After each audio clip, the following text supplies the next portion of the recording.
আসসালামু আলাইকুম। 530 পদে যানবাহন অধিদপ্তরে নিয়োগ বিজ্ঞপ্তি প্রকাশ হয়েছে। আবেদন চলবে 15 ডিসেম্বর পর্যন্ত। কিভাবে আবেদন করবেন আমি সম্পূর্ণ প্রসেসটুকু মোবাইল স্ক্রিনে আপনাদেরকে দেখিয়ে দিব। ভিডিওটি শুরু করা যাক। ক্রোম ব্রাউজার ওপেন করে নেবেন। সার্চ বারে গিয়ে dgt.tiltok.com বিডি লিখে সার্চ করে দিবেন। করার পর আপনার সামনে একটি ওয়েবসাইট চলে আসবে টিলটক বাংলাদেশ। এখানে একবার ক্লিক করে দিবেন। করার পর দেখতে পাচ্ছেন এখানে application start 20 November 2024, application deadline 15 December 2024। নিচে দেখতে পাচ্ছেন অ্যাপ্লিকেশন ফর্ম, জাস্ট অ্যাপ্লিকেশন ফর্মে ক্লিক করবেন। করার পর দেখতে পাচ্ছেন এখানে আপনি কোন ক্যাটাগরিতে আবেদন করবেন। এখানে দেখতে পাচ্ছেন অলরেডি ক্যাটাগরি দেওয়া আছে। হিসাব সহকারীতে আবেদন করবো, জাস্ট হিসাব সহকারীতে টিক চিহ্নতে ক্লিক করে নিলাম। করার পর নেক্সটে ক্লিক করে দিলাম। করার পর আপনি কি যানবাহন অধিদপ্তরে চাকরি করে থাকলে ইয়েস করবেন, না যদি করে থাকেন তাহলে নোতে ক্লিক করে নেক্সটে ক্লিক করে দিবেন। দেখতে পাচ্ছেন আপনার সামনে বড় একটি ফর্ম চলে আসছে। আপনি এক এক করে ফিল আপ করে নেবেন। আমি ফর্মটি ফিল আপ করে তারপর আপনার সাথে আসছি। আমি অলরেডি ফর্মটি ফিল আপ করেছি। কী ফিল আপ করেছি আপনাদের এখন বলে দিচ্ছি। আপনার নাম প্রথমে ইংলিশে লিখে নেবেন, আপনার নাম বাংলাতে লিখে নেবেন, পিতার নাম ইংলিশে লিখে নেবেন, পিতার নাম বাংলাতে লিখে নেবেন, মাতার নাম ইংলিশে লিখে নেবেন, মাতার নাম বাংলাতে লিখে নেবেন, আপনার জন্ম তারিখ বসে দিবেন। অবশ্যই আপনার এনআইডি এবং সার্টিফিকেট অনুসারে জন্ম তারিখটি বসে দিবেন। সবগুলো ইনফরমেশন ফিল আপ করে নেবেন। ন্যাশনালিটি বাংলা সিলেক্ট করে দেবেন। রিলিজিয়ন ইসলাম হলে ইসলাম, হিন্দু হলে হিন্দু সিলেক্ট করে দেবেন। জেন্ডার মেল হলে মেল, ফিমেল হলে ফিমেল সিলেক্ট করে দিবেন। ন্যাশনালিটি থাকলে ইয়েস করে ডান পাশে ন্যাশনাল আইডি কার্ডটি বসিয়ে দিবেন। বার্থ রেশন থাকলে ইয়েস করবেন, না থাকলে নোতে ক্লিক করে দিবেন। পাসওয়ার্ড থাকলে ইয়েস করবেন, না থাকলে নোতে ক্লিক করে দিবেন। মেরিটাল স্ট্যাটাস আপনি যদি বিবাহিত হন তাহলে মেরিট দিবেন, না হয় সিঙ্গেল সিলেক্ট করে দিবেন।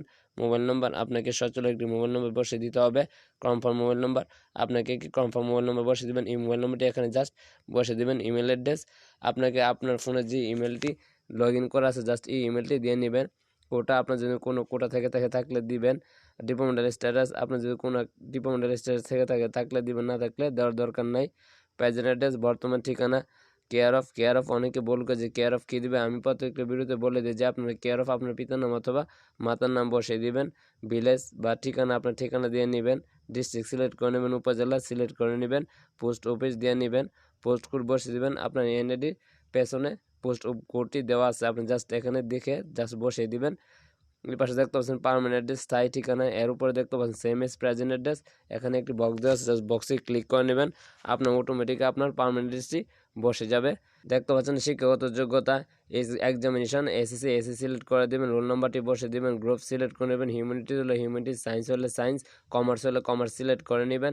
বোর্ড আপনি কোন বোর্ডের জন্য এসএসসি পরীক্ষা দিয়েছেন জাস্ট বোর্ডে সিলেক্ট করে নেবেন। Result GPay out of 5 select করে ডান পাশে রেজাল্টটি বসিয়ে দিবেন। পাসিং ইয়ার আপনি এসএসসি কত সালে পাস করেছেন জাস্ট পাসিং ইয়ারটি বসিয়ে দিবেন। এসএসসি শিক্ষাগত যোগ্যতা এক্সামিনেশন সিলেক্ট করে আলিম হলে আলিম, এসএসসি হলে এসএসসি সিলেক্ট করে দিবেন। রোল নাম্বারটি বসিয়ে দিবেন। গ্রুপ সিলেক্ট করে নেবেন, বোর্ড সিলেক্ট করে নেবেন। Result GP out of 5 select করে ডান পাশে রেজাল্টটি বসিয়ে দেবেন। পাসিং ইয়ার আপনি কত সালে এসএসসি পাস করেন জাস্ট পাসিং ইয়ারটি দিয়ে নেবেন।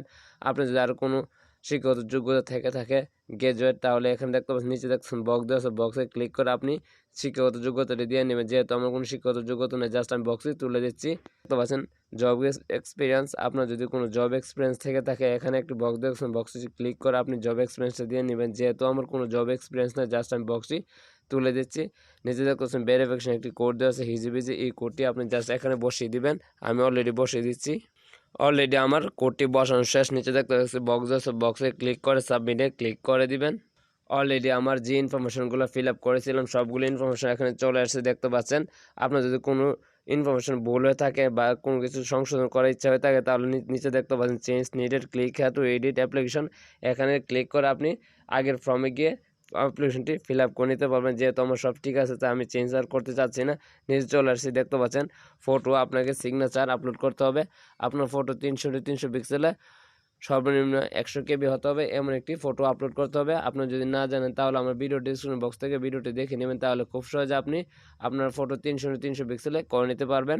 সিগনেচার 380 পিক্সেলে করার জন্য আমার ভিডিও ডিসক্রিপশন বক্সে জাস্ট ভিডিওটা দেখে নেবেন, তাহলে খুব সহজে আপনার সিগনেচার এবং ফটো করে নিতে পারবেন। আমার করা আছে, এর জন্য আমি গ্যালারি থেকে ক্লোজ ফাইলে ক্লিক করে নিয়ে নিচ্ছি। অলরেডি আমার ফটো এবং সিগনেচার নেওয়া শেষ। নিচে দেখতে পাচ্ছেন বক্স আছে, বক্সে ক্লিক করবেন, করার পর সাবমিটে ক্লিক করে দিবেন। অলরেডি আমার আবেদন করা শেষ। নিচে দেখতে পাচ্ছেন অ্যাপ্লিকেশন কপি ডাউনলোড করার জন্য নিচে দেখতে পাচ্ছেন ডাউনলোড, জাস্ট ডাউনলোডে ক্লিক করে নেবেন। আমারটা অলরেডি ডাউনলোড করা হয়ে গেছে। আপনি টাকা কিভাবে পেমেন্ট করবেন, টাকা পেমেন্ট করার জন্য নিচে দেখতে পাচ্ছেন একটা ইউজার আইডি দেওয়া আছে। ইউজার আইডি ব্যবহার করে আপনাকে টেলিটক ফোনে টাকা রিচার্জ করে তারপরে টাকা পেমেন্ট করতে হবে। প্রথমে আপনি এসএমএসে গিয়ে ডিজিটি স্পেস ইউজার আইডি দিয়ে 16 222 নম্বরে সেন্ড করে দিবেন। দ্বিতীয় আপনাকে আরেকটি এসএমএস পাঠাতে হবে, ডিজিটি স্পেস ইএস স্পেস পিন দিয়ে 16 222 নম্বরে সেন্ড করে দিবেন।